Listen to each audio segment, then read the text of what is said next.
The best friend of my wife told me that she wants to divorce me and feels like she's in a cage. Then she started lying about how bad of a husband I am.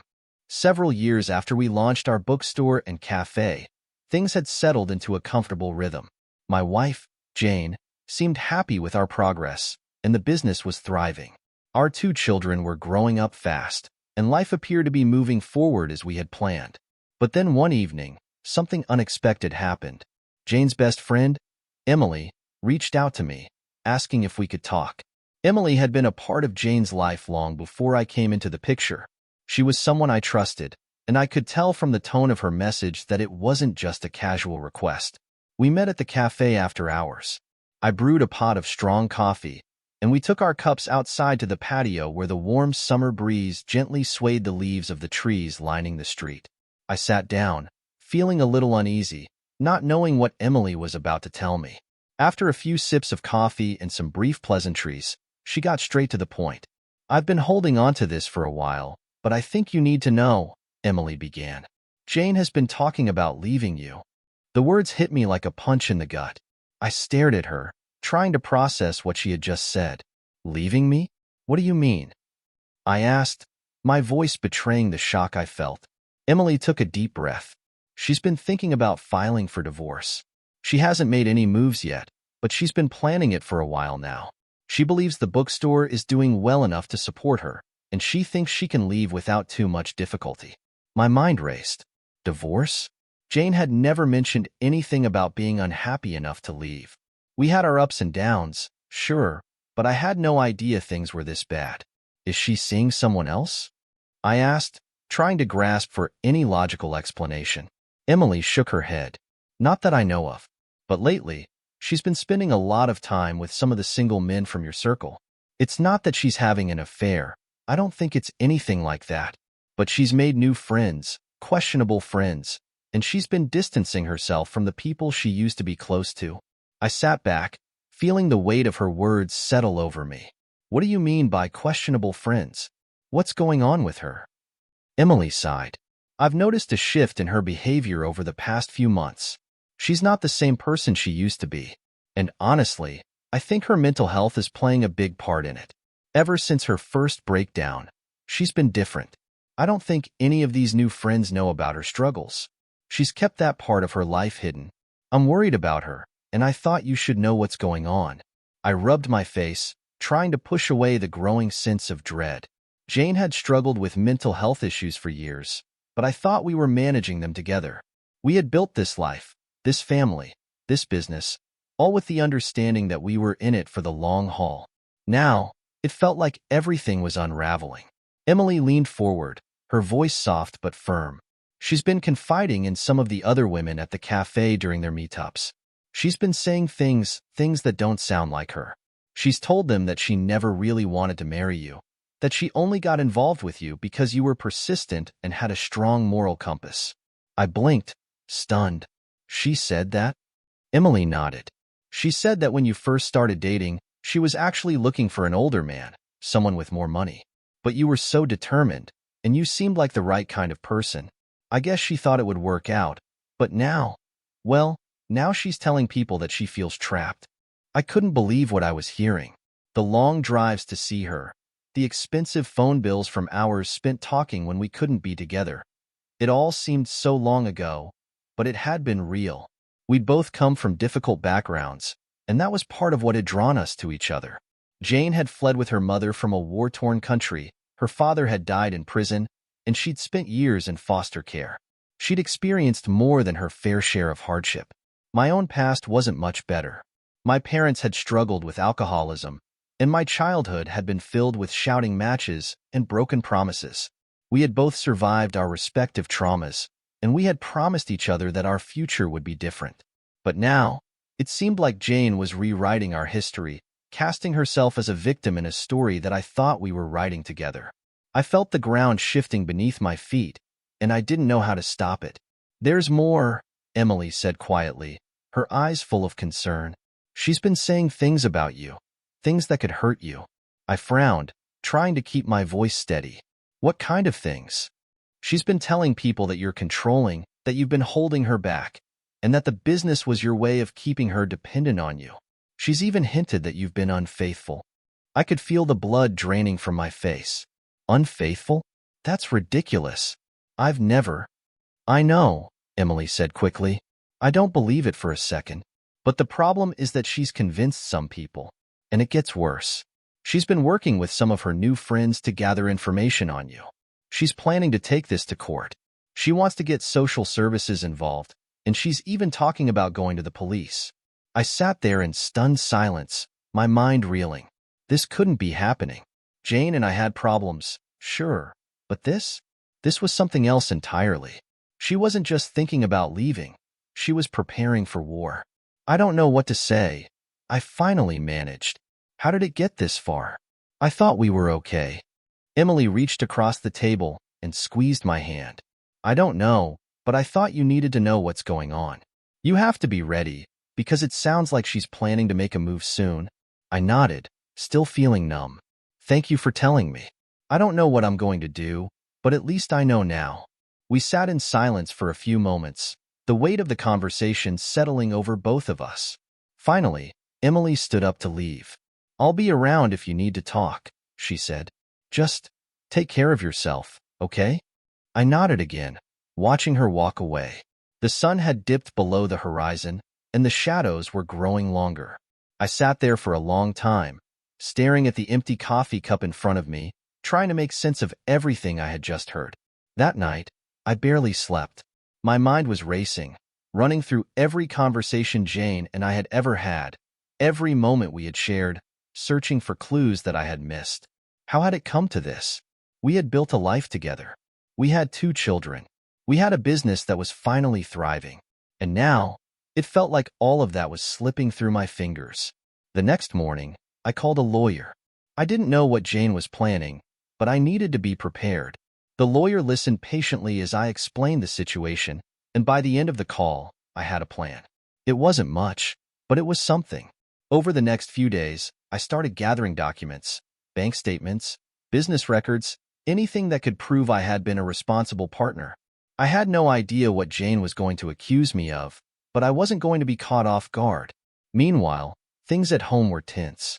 Jane seemed distant, spending more time out of the house, and when she was home, we barely spoke.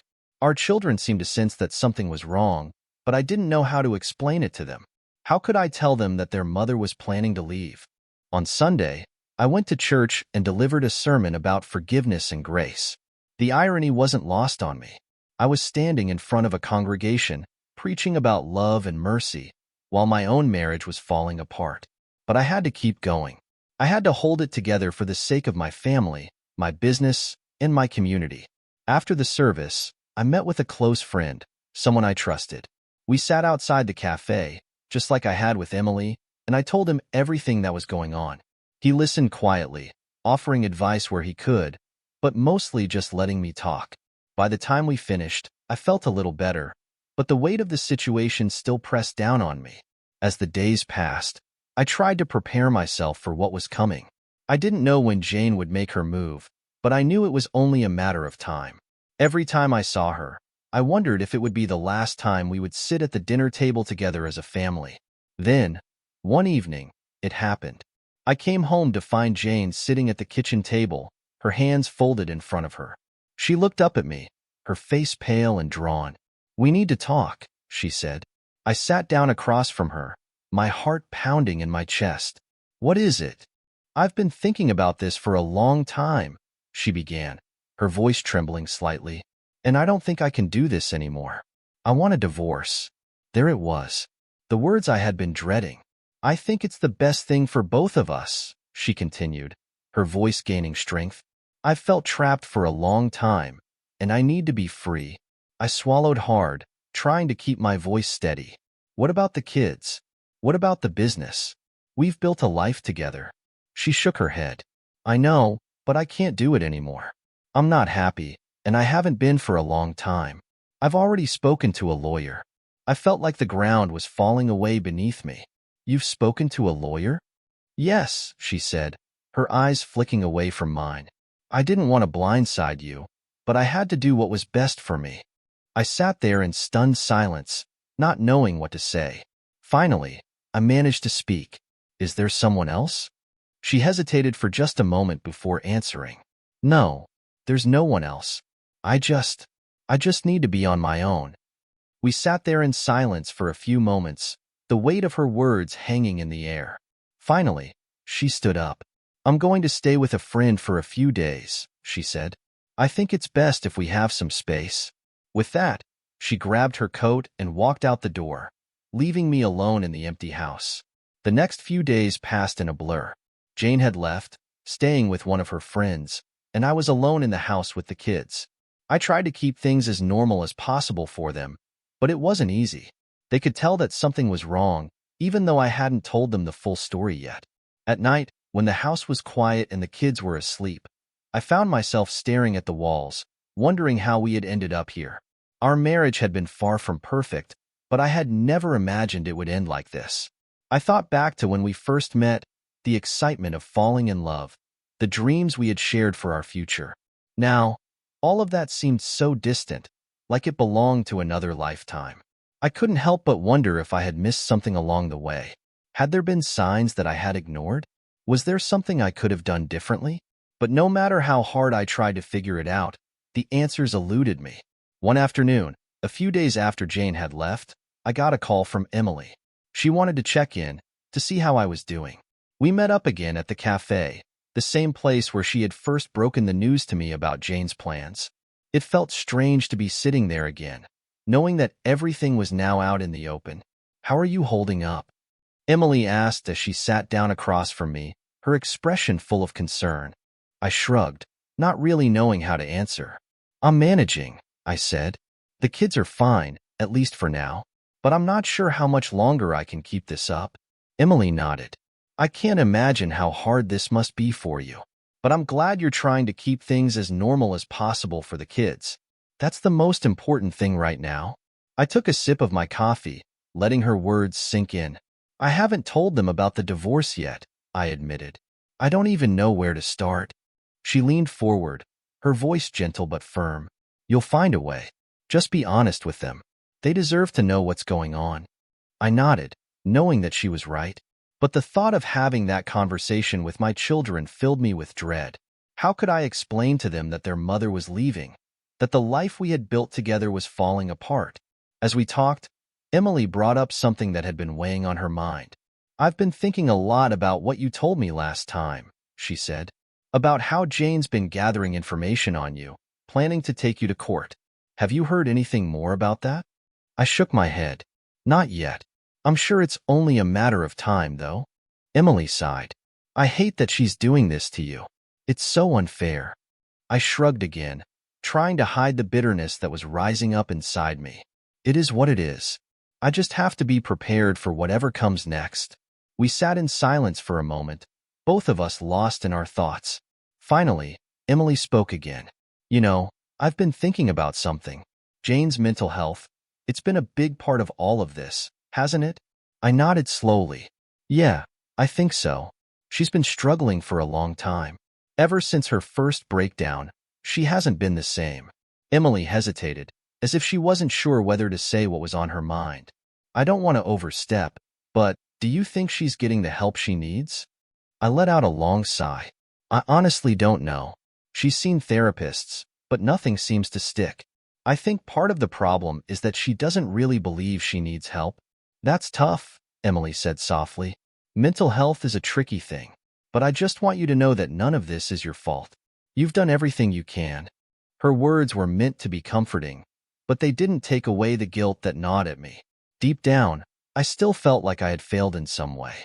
Maybe if I had been more supportive or more understanding, things would have turned out differently. After our conversation, I went home and spent the evening with the kids. We played board games and watched a movie, trying to maintain some semblance of normalcy. But even as I laughed along with them, my mind was elsewhere, consumed by the uncertainty of what lay ahead. The next morning, I got a call from my lawyer. He had received a letter from Jane's attorney, officially notifying me that she was filing for divorce. It wasn't a surprise, but seeing it in writing made it feel all the more real. She's going to ask for full custody of the kids, my lawyer informed me. And she's also making some pretty serious allegations about your behavior. What kind of allegations? I asked, my heart pounding in my chest. She's claiming that you've been emotionally abusive and that you've used the business to control her. She's also accusing you of being unfaithful. I felt my stomach churn. None of that is true. I know, my lawyer said, but we're going to have to fight it. It's going to be a tough battle, especially if she's pushing for full custody. We'll need to gather as much evidence as we can to prove that you're a fit parent. I nodded, even though he couldn't see me. What do I need to do? We'll start by gathering character references, financial records, anything that can show the court that you've been a responsible father and husband. We'll also need to keep track of any communication between you and Jane, especially if she makes any threats or accusations. This could get ugly, so it's important to be prepared. After the call, I sat at the kitchen table, staring at the divorce papers. It was hard to believe that this was really happening. I had always imagined that if things ever went wrong between Jane and me, we would find a way to work through it. I never thought it would come to this. A legal battle over our kids, our business, our life together. As the weeks went by, the tension between Jane and me only grew. She was still staying with her friend, but we had to see each other whenever we exchanged the kids. Each time, the interactions were brief and strained. There were no more arguments, just cold, awkward silence. It was as if we had become strangers. One afternoon, as I was dropping the kids off at her friend's house, I decided it was finally time to talk to them about what was happening. I had been putting it off for too long, hoping that somehow things would change, but I knew I couldn't avoid it any longer. "Hey, kids," I said as I sat them down on the couch. "There's something I need to talk to you about." They looked up at me, their eyes wide with curiosity and concern. I took a deep breath, trying to find the right words. "Your mom and I, well, we've decided that we're not going to be together anymore. We're getting a divorce." There it was. The truth, laid out in the open. Their faces fell, and I could see the confusion and hurt in their eyes. "What do you mean?" my daughter asked, her voice trembling. "It means that your mom and I won't be living together anymore," I explained as gently as I could. "But we both love you very much, and nothing is going to change that. You'll still see both of us, and we'll always be here for you." My son didn't say anything. He just stared at the floor, his little hands clenched into fists. I reached out to touch his shoulder, but he pulled away. "It's not fair," he muttered, his voice barely audible. "I know it's not," I said softly, "and I'm so sorry. But we're going to get through this together, okay?" They didn't say much after that.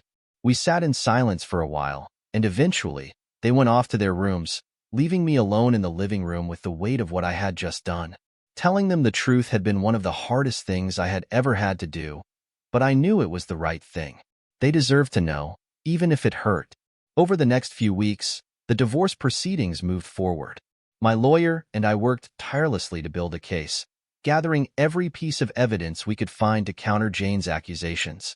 It wasn't easy, especially when I found out that she had been telling her new friends all kinds of lies about me, painting me as a controlling, manipulative husband who had driven her to the brink of insanity. It hurt to know that she had turned people against me, but I had to stay focused on what mattered most, the kids. They were my top priority, and I was determined to do everything in my power to make sure they stayed in my life. Then, one evening, I received a message from Jane. She wanted to talk, face to face. I agreed to meet her at the cafe, the place where so many of our important conversations had taken place over the years. When I arrived, she was already there, sitting at one of the outdoor tables, staring down at her hands. "Thanks for meeting me," she said quietly as I sat down across from her. I nodded, unsure of what to say. The tension between us was palpable, and for a moment, neither of us spoke. Finally, Jane broke the silence. "I've been doing a lot of thinking," she said, her voice barely above a whisper, "and I realized that I've made some mistakes." I raised an eyebrow, not sure where she was going with this. "I've said things that weren't true," she continued. "About you, about our marriage." I was angry and confused, and I lashed out. "I wanted to hurt you, and I'm sorry for that." Her apology caught me off guard. I had been expecting more hostility, more accusations, but instead, she seemed genuinely remorseful. I know things can't go back to the way they were, she said, her eyes filling with tears. But I don't want to fight anymore. I don't want to drag the kids through this. Can we? Can we try to make this as easy on them as possible? I nodded slowly, feeling a sense of relief wash over me. That's all I've ever wanted. For the first time in months, it felt like we were on the same page. The anger and bitterness that had been festering between us seemed to melt away, replaced by a mutual desire to do what was best for our children. We spent the next hour talking about the logistics of co-parenting, how we would divide our time with the kids, and how we could create a stable environment for them despite the divorce. It wasn't easy, but it was a start. When I left the cafe that evening, I felt a glimmer of hope. The divorce wasn't over, and there were still many challenges ahead, but for the first time in a long time, I felt like we might be able to get through this without completely destroying each other. The next few months were a blur of legal proceedings, paperwork, and difficult conversations. But through it all, Jane and I managed to keep things civil. We worked together to create a parenting plan that prioritized the well-being of our children, and though it was far from perfect, it was better than the alternative. As the dust began to settle, I found myself reflecting on everything that had happened. The betrayal, the anger, the heartbreak. It had all taken its toll, but I had come out the other side stronger. I had learned a lot about myself, about resilience, and about the importance of forgiveness. In the end, the divorce was finalized, and we both moved on with our lives. It wasn't the future I had imagined when we first got married, but it was a new chapter, one that I was determined to embrace with an open heart. Months passed after the finalization of the divorce. The echoes of everything that had happened still lingered, but life was moving forward. I was settling into a new routine, a different life than the one I had imagined for myself years ago. Jane and I maintained a respectful co-parenting relationship for the sake of our children, who were slowly adjusting to the changes in our family dynamic. For me, the hardest part had been explaining everything to the kids. Even though Jane and I had tried to present a united front, reassuring them that we both loved them and that this was just the new normal, the questions they asked were difficult. The hurt in their eyes stung me in a way I couldn't fully describe. But children are resilient, and they were beginning to bounce back. It wasn't long after the divorce that I noticed a shift in myself.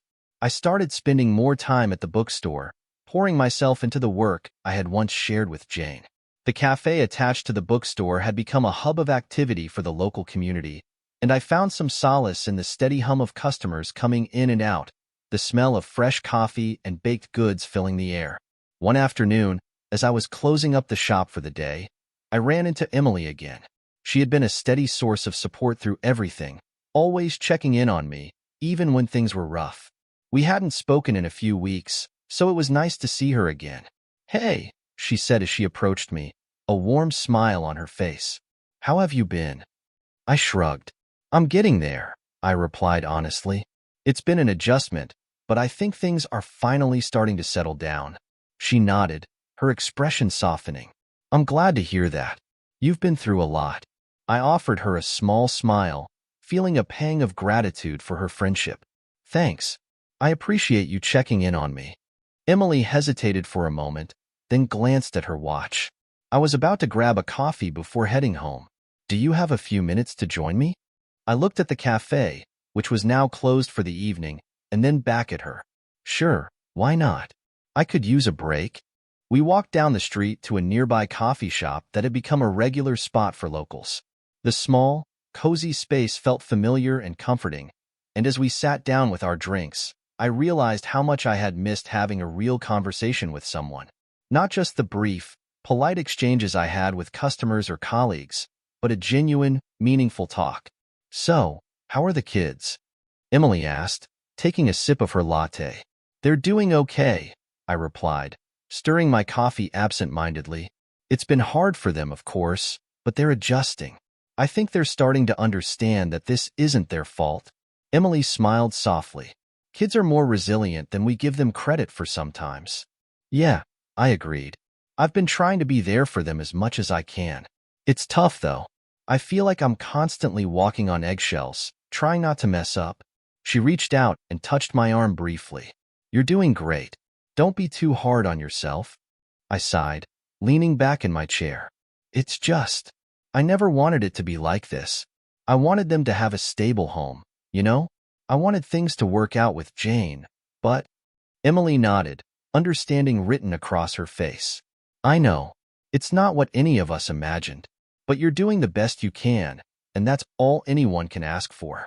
We sat in comfortable silence for a moment, sipping our drinks. The cafe was bustling with people around us, but it felt like we were in our own little bubble, away from the noise and chaos of life. After a while, Emily spoke again. So, have you thought about what's next for you? I raised an eyebrow. What do you mean? I mean, now that the divorce is finalized and things are settling down, what's next? Are you thinking about moving on? Maybe meeting someone new? The question caught me off guard. I hadn't really thought about it. My focus had been so much on getting through the divorce and making sure the kids were okay that I hadn't considered the idea of dating or starting a new relationship. I don't know, I admitted. I guess I haven't really thought about it. Emily smiled, a hint of amusement in her eyes. You should. You deserve to be happy too, you know? I chuckled softly. It's been a long time since I've thought about dating. I wouldn't even know where to start. She laughed. You'd be surprised. It's not as complicated as you think. We spent the next hour talking about everything and nothing, life, work, the ups and downs of the past year. It felt good to laugh again, to feel like myself after so long. By the time we left the cafe, the sun had set, and the air was cool with the promise of autumn. As we parted ways, Emily gave me a quick hug. Take care of yourself, okay? And don't be afraid to put yourself out there. I smiled, feeling lighter than I had in a long time. I'll think about it. Over the next few weeks, I found myself reflecting on our conversation. The idea of moving on, of starting something new, had never crossed my mind before. But now that Emily had mentioned it, I couldn't shake the thought. Maybe it was time to start thinking about the future, about what I wanted for myself. The bookstore continued to thrive, and I threw myself into work, finding comfort in the familiar routine. But there was always a part of me that felt like something was missing. The loneliness crept in during the quiet moments, when the shop was closed, and the kids were with Jane. One evening, after another long day at the bookstore, I sat in my office, staring at the calendar on the wall. It had been nearly 6 months since the divorce was finalized, and I realized that I had been going through the motions, focusing on the practicalities of life without really considering what came next. That night, as I lay in bed, I made a decision.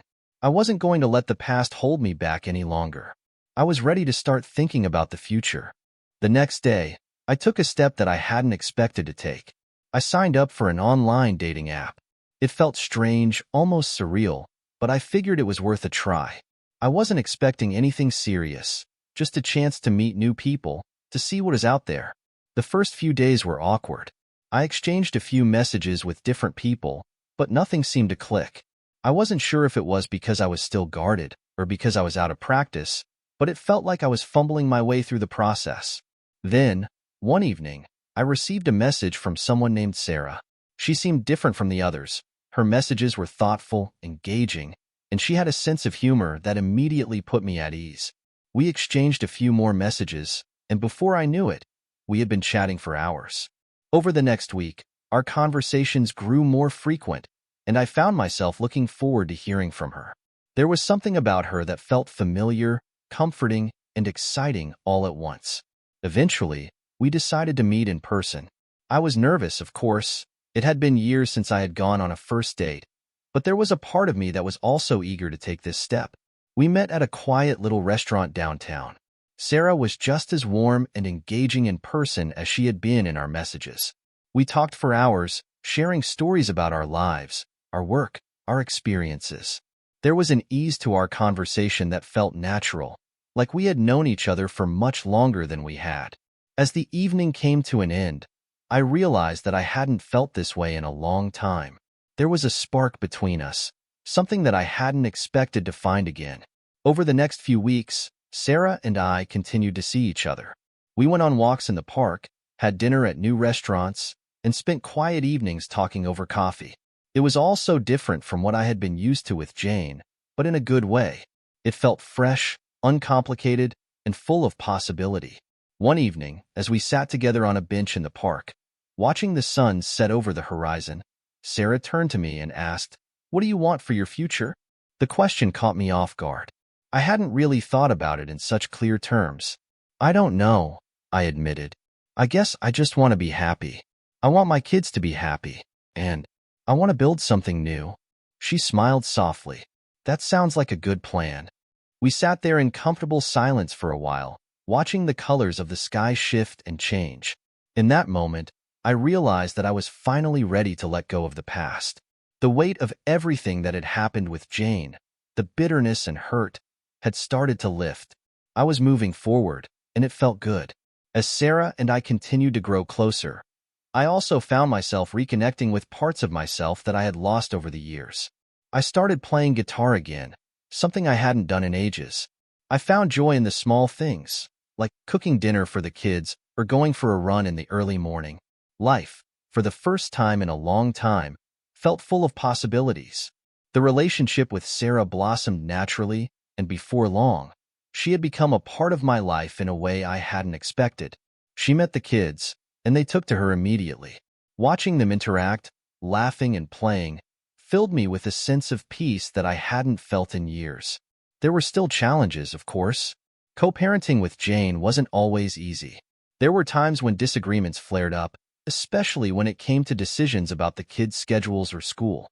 But we had both learned to navigate those moments with more patience and understanding. The anger that had once defined our interactions had been replaced by a mutual respect. It wasn't perfect, but it was progress. One day, as I was dropping the kids off at Jane's place, she surprised me by inviting me in for a cup of coffee. We hadn't really spent much time together outside of exchanging the kids, so the offer caught me off guard. But I accepted. We sat at the kitchen table, sipping our coffee in silence for a few moments before Jane finally spoke. "I've been meaning to talk to you," she said, her voice hesitant, "about everything that's happened." I looked at her, waiting for her to continue. "I know we've been through a lot," she said slowly, "and I know I made a lot of mistakes. I want to say that I'm sorry for how things ended. I never wanted it to get as bad as it did." I nodded, appreciating the apology but unsure of how to respond. "I understand," I said quietly. "We both made mistakes." She sighed, her shoulders slumping a little. "I guess I just want to know if we're okay now. For the kids' sake." I thought about it for a moment, then nodded again. "Yeah, I think we're okay." It wasn't a grand reconciliation or some dramatic moment of closure, but it was enough. For the first time in a long time, I felt like we were both at peace with the past. After that, things between Jane and me continued to improve. We worked together more seamlessly as co-parents, and the kids seemed to sense the change. They were happier, more at ease, and our family, though no longer intact in the traditional sense, began to find a new kind of harmony. As for Sarah, she continued to be a steady presence in my life. We took things slow, but our relationship deepened with time. She was kind, patient, and supportive, and I found myself falling for her in ways I hadn't expected. One evening, after we had been together for about a year, I found myself sitting with Sarah in the living room of my new house. The kids were asleep, and the fire crackled softly in the background. "I've been thinking about something," I said, glancing over at her. She looked at me curiously. "What's that?" "I think I'm ready to take the next step," I said, my voice steady but full of emotion. "I want to build a future with you. I want you to be a part of my life, officially." Her eyes softened, and she smiled. "I've been thinking the same thing." That night, we talked about what the future might look like. Our hopes, our dreams, and the life we wanted to build together. It was the beginning of a new chapter, one that felt full of possibility and hope. As the months went on, Sarah and I continued to grow closer, and the kids grew more comfortable with our relationship. It wasn't always easy, blending families never is, but we were committed to making it work. In the end, I realized that life doesn't always turn out the way you expect. Sometimes, things fall apart. Sometimes, you lose people you thought you'd always have. But other times, new doors open, and you find yourself on a path you never imagined.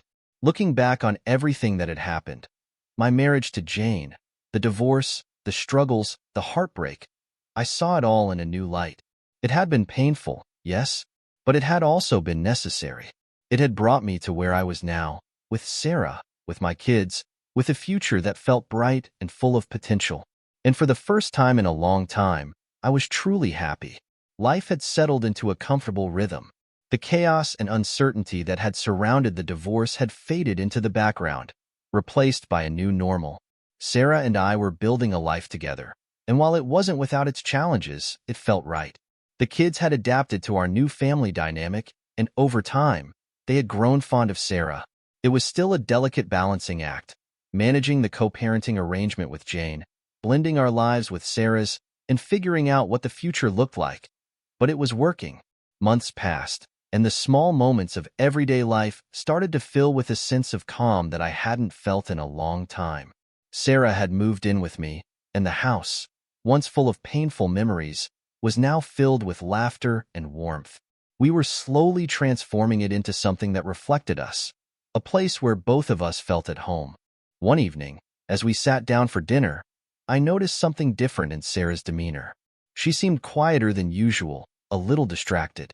The kids were talking excitedly about their day at school, but Sarah seemed lost in thought. After we put the kids to bed, I asked her about it. "Is everything okay?" She smiled, but it didn't reach her eyes. "Yeah, I'm fine. Just a lot on my mind, I guess." I sat down next to her on the couch, placing a hand on hers. "Do you want to talk about it?" She hesitated for a moment, then nodded. "I've been thinking a lot about us. About the future." I felt a flicker of concern. "What about the future?" She took a deep breath, her gaze meeting mine. "I love being here with you and the kids. I love what we've built together. But I've been thinking about what comes next. I want us to keep moving forward, but I also know that there are still things we haven't really talked about." I frowned, trying to understand what she meant. "What things?" She hesitated again before speaking. "Marriage. Kids of our own. I know we've talked about some of this before, but I guess I've been thinking about it more seriously lately. Marriage. Kids. We had touched on those topics before, but always in a vague, hypothetical way. Now, it felt like Sarah was ready for a more concrete conversation about what our future together would look like. "I want those things too," I said slowly, "but I guess I've been taking it one day at a time. After everything that happened with Jane, I've been cautious about rushing into anything." She nodded, understanding. "I get that. And I'm not saying we have to make any big decisions right now. I just wanted to make sure we're on the same page." I squeezed her hand, feeling a wave of affection for her. "We are. I promise." That night, as we lay in bed, I thought about what Sarah had said. It wasn't that I didn't want to get married again, or that I didn't want to have more children, but after everything I had been through, the idea of taking those steps again felt overwhelming. The wounds from my divorce with Jane had healed, but there was still a part of me that was wary of repeating the same mistakes. The next morning, as I was getting ready for work, I found myself thinking about Jane. Our co-parenting arrangement had settled into a routine, and we were managing to keep things civil. We didn't spend much time together outside of exchanging the kids, but every once in a while, we'd have brief conversations about their schedules or school. It was strange, being in such a neutral, almost distant relationship with someone I had once shared my life with. I wondered if she had any idea how much had changed for me since the divorce. Sarah had become a big part of my life, and while Jane had met her in passing a few times, we hadn't really had a conversation about how serious things had become. Part of me felt like I should talk to her about it, if only to make sure we were both on the same page when it came to co-parenting. Later that week, I decided to bring it up. Jane and I were sitting in the living room at her house, waiting for the kids to get ready so I could take them for the weekend. It was one of those rare moments where we were alone together, and the atmosphere felt more relaxed than usual. "So, I've been meaning to talk to you about something," I began, keeping my tone casual. Jane looked up from her phone, raising an eyebrow. "Oh? What's that?" "It's about Sarah," I said, watching her reaction carefully. "She's been living with me for a while now, and things are getting pretty serious between us. I just wanted to make sure you were okay with everything, especially when it comes to the kids." For a moment, Jane didn't say anything. She just stared at me, her expression unreadable. Then, she sighed and set her phone down on the coffee table. "I've noticed," she said quietly. I've seen how the kids talk about her. They seem to like her. They do, I said, feeling a sense of relief. She's been really great with them. And with me. Jane nodded slowly. I'm glad. I really am. There was a pause, and I could tell that she was thinking about something. Finally, she spoke again. You deserve to be happy, you know? I know things didn't work out between us, but that doesn't mean you shouldn't move on. I was taken aback by her words.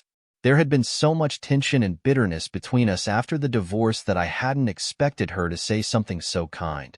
Thank you, I said softly, genuinely touched by her words. Jane gave me a small smile, and for the first time in what felt like forever, there was a sense of peace between us. It wasn't perfect, and I knew that there would still be challenges ahead, but in that moment, it felt like we had both finally let go of the past. Over the next few weeks, things continued to move forward with Sarah. We talked more openly about our future, and while we were still taking things one step at a time, it was clear that we were both on the same page. One evening, as we were sitting on the back porch, watching the sunset, Sarah turned to me with a thoughtful expression on her face. I've been thinking, she said, her voice soft but serious, about what you said the other night, about taking things slow. I understand why you feel that way, but I just want you to know that I'm in this for the long haul. I'm not going anywhere. Her words hit me hard. In the best way possible. I know, I said, reaching for her hand, and I feel the same way. There was a pause, and then Sarah smiled. So, when do you think we should start planning the wedding? Her question made me laugh, and for the first time in a long time, I realized that I wasn't afraid of the future anymore. Whenever you're ready, I said, grinning at her. It wasn't long after that conversation that we started making more concrete plans. The kids were excited about the idea of Sarah becoming a permanent part of our family, and as we began to plan the wedding, it felt like everything was finally falling into place. We decided to keep the ceremony small, just close friends and family, with the kids playing a big role in the day. We wanted it to be intimate and meaningful, a celebration of everything we had been through and the new life we were building together. As the day of the wedding approached, I found myself thinking about how far I had come. It had been a long, difficult journey, from the heartbreak of the divorce to finding my footing as a single father, to meeting Sarah and slowly learning to trust again. But now, standing on the edge of this new chapter, I felt a sense of peace that I hadn't felt in years. On the day of the wedding, as I stood at the front of the small outdoor venue, waiting for Sarah to walk down the aisle, I couldn't help but feel a rush of gratitude for everything that had brought me to this moment. The sun was shining, the air was warm, and the soft sounds of music played in the background as our friends and family gathered around us. The kids were standing nearby, looking excited and happy, and I couldn't have asked for a more perfect day. When Sarah finally appeared at the end of the aisle, my breath caught in my throat. She looked radiant, her smile bright and full of joy. As she made her way toward me, I realized that this, right here, right now, was the beginning of something truly beautiful. The ceremony was simple and heartfelt. We exchanged vows that we had written ourselves, promising to support each other, to love each other, and to build a life together that was full of trust and respect. There were tears, laughter, and a deep sense of connection that filled the air. As we said, "I do," and sealed our vows with a kiss, I felt a weight lift off my shoulders. The past was behind us, and the future, our future, was bright and full of possibility. The reception that followed was a joyful celebration. The kids ran around, playing with their friends, while the adults danced, laughed, and enjoyed the evening.